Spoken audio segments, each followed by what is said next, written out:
Hey guys, my JK here. Just wanted to kind of go over the new content, the new event, the new story, and everything like that. If you are one of those people that doesn't want to know what's kind of facing you or coming up, tune out of the video. That's totally fine. But for those who want to kind of know what to expect, I can kind of go over the general details. I'm not going to obviously provide story details or spoilers in that kind of way, but I do want to just kind of talk about what the update brought and my impressions, basically. So first of all, really great update.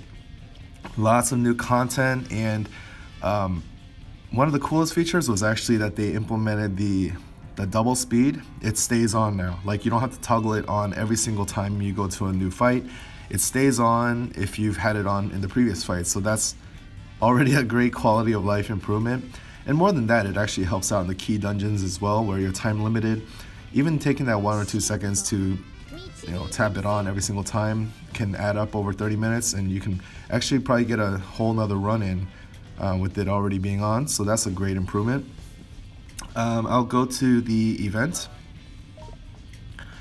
Again, if you don't want to know anything, then just click away. You don't have to be here. So holiday present quest. This thing is amazing. So apparently you can do this once a day, but you get so many prizes out of it. Basically, it's just a level full of treasure chests, and you just run around grabbing as many treasure chests as you can before, I don't know if it's a time thing. I didn't see a kind of counter, but basically I killed the last enemy and then it was over. I think there's like 1 or 2 treasure chests left in the level that I could have picked up, but maybe next time I'll definitely do it manually instead of auto. But there were just tons of crystal apples, gold ingots, these wreaths just everywhere. Awesome stuff, and we get to do it every day. So yeah, it's like really generous. And then the actual event itself, it is 5 episodes plus an extra. Now, especially for episode 5 and extra, the difficulty is definitely there. As you can see, in this one I failed to meet the no deaths requirement. I probably could have if I had picked the right party composition, or if I did it manually, I could have definitely gone through without a death. And that's actually pretty important because there's Michael tokens at stake. So if you're interested in getting Michael to Professor Plus, I think it starts on episode 3. If you do the no deaths requirement, you get 2 each time for the first clear. So you get 2 here, 2 there, and then 2 at episode 5. And then once you get those 6, you can unlock the Professor Plus job if you've, I think you have to max out the Chemist job, I'm not sure. But that's where you get your 6 tokens from. So it's all from the first time clear rewards, no deaths. For episode 5, I know that my Bolt died. Basically, if you bring a healer or bring a tank to kind of get out in front, and if you do it manually, again, I do think it's doable. It wasn't like super hard, but the enemies can actually do some damage, like a couple 100 points and everything. So yeah, if you do it manually, you might be able to do it if you have a strong enough party. But on auto, yeah, I did have my Bolt die the first time.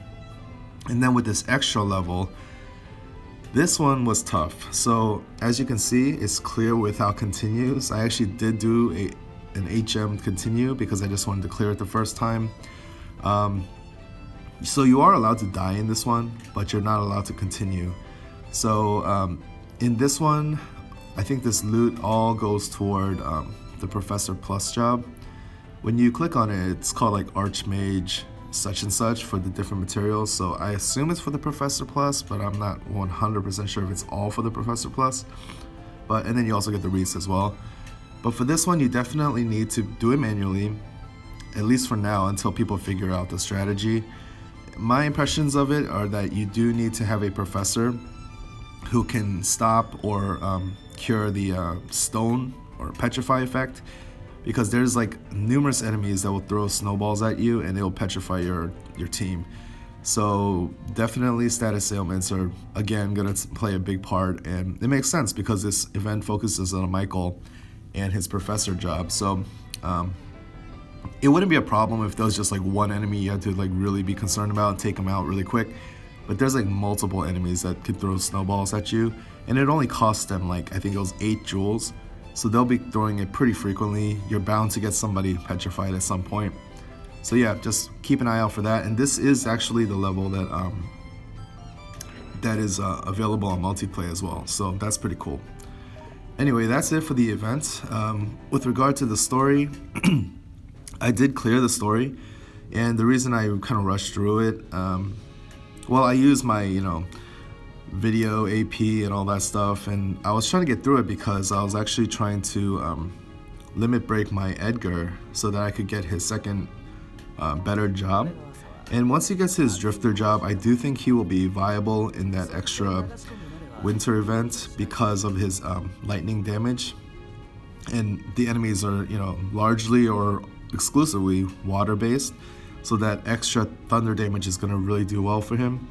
But I was unable to do it, get him up all the way, because even if you clear the entire story, get all the milestone rewards, you are only going to be able to limit break him 3 times, and then the extra 3 shards are from the hard quest that I farmed. So yeah, a little bit of a bummer, but we will have to wait like 3 more days to limit break him to a second job, unless you use like thunder shards, which I don't recommend at all because it is a free character, of course. So yeah, there is that, but I do think he will be viable for people who don't have really strong characters. This is going to be a good free-to-play option because of that extra thunder damage. Again, I won't spoil any details about the story, but I will show you, if you want to see, click away if you don't, which shards are going to be farmable. Unfortunately, at the current time, there's not really any good ones we can farm. Okay, not this one. I'll start off with this. So the first level, if you're gonna wait on the story or not clear too much, I would at least advise you to clear the first level at least, so that you can farm the Edgar shards every day. But yeah, the first one's Edgar, and then the rest are basically like the really cheap units, the ones that I don't even know the names for. So yeah, if you take a look, there's like all these cheap units. Not even sure if any of these are worth building up at this time. Yeah, so these are the ones that you can farm. I know later in the game, even these same levels are going to be replaced with better shards, things like Reagan and so forth, but I think that's going to be like maybe a month away. So currently there's not really any good shards to farm except for Edgar, but I would do that every day if you can, just to get him to a second job. Because right now I don't want to invest anything in his gunner class for now. I do want to start building him up in drifter, so just to have like the most immediate impact. But anyway, that's my overview of the new content. The secret shop, oh my gosh, totally tempting me here. So yeah, you definitely want to buy out some of these things for Zenny because it's a pretty good deal. Like this one's gonna be a really good deal. For 1 million Zenny, you get a lot of these things that would normally be a pain to farm or would cost you gems, so that's a really nice bundle there. I don't have enough Zenny right now. And then there's some other good options here. If you are a gem spender, this one has a good amount included. If you don't know, Sacred Lion Blade, Lion Monarch shields are used for pretty much any attacker on their job like 9 and 10. And then Dragon Halberd and Celestial Robe are used very frequently at job 11, maybe 10 as well. So this is a very good deal too, if you are a gem spender at all.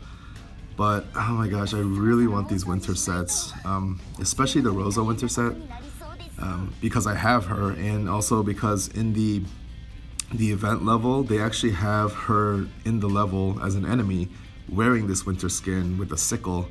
It looks really awesome, and it's just teasing me every time I see it. So I don't know, I might want to get that. And plus, it's not like just for the skin, because it's not just vanity or whatever. It does come with some extra stuff too, and it comes with the 10 summon ticket. So it's not like a rip-off in the way that you would expect. Like some games I see, they charge you a lot of premium currency just for the skin itself, but this one's actually giving you other stuff too. So yeah, it's gonna be tempting me for the next couple of weeks, and most likely I will get it at some point. But yeah, just wanted to let you guys know about that. Shayna's there, Lofia's there. I haven't seen Shayna's, so I'm not as tempted yet. Winter Holiday Growbox. This is a little bit pricey for my taste because all of these things are farmable. Like if it had crystal apples instead of forbidden apples or stuff like that, it'd be a little bit more tempting. But as it stands now, that's a little bit expensive. I'm not saying it's a terrible deal, but it's not a good deal as these other ones are. So anyway, that's my overview of the new content. There's a lot of stuff here. I've already posted my poll video, so I won't spoil it, but that should be up by the time this video is up. And yeah, I mean, I hope I covered pretty much everything. I do think that multiplayer is going to be very, very interesting with this event, and I think somebody's going to have to bite the bullet and be a professor.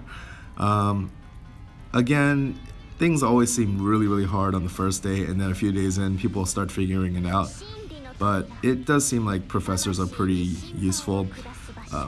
Holy Brawlers, of course, are going to be useful as well. I saw Shayna just kind of run into a mob of enemies, do her attack buff, and then just stand there. And basically everybody attacked her, and she kept doing cross counter and killed like 3 or 4 of them in one defensive turn. So that was a really good strategy. But even Selena, she tanks well, but she will die eventually. Like she will actually take some damage in this level. So she's not going to be invincible like she was in the Brave Frontier event. But a tank could be useful as well, obviously. Magnus is a good choice because of his element and his AoE and his range, of course. And yeah, and then that professor, maybe a healer, mage, I don't know. We'll see what the meta kind of churns out over the few days. But anyway, I'll stop rambling. That was my overview. Really loving this new content, and that double speed thing seems like such a minor thing. It's such a nice improvement to have in global already. As you know, Japan doesn't even have that. I think that the enemies dying one by one when you kill multiple at the same time is still there, which is kind of annoying. I know Japan has fixed that, so they'll all drop their treasure chests at the same time, but I haven't seen that yet, so we'll still be waiting for that. But overall, this is a really good update, nice move in the right direction, and I'm gonna really enjoy this event. Take care, guys, and good luck.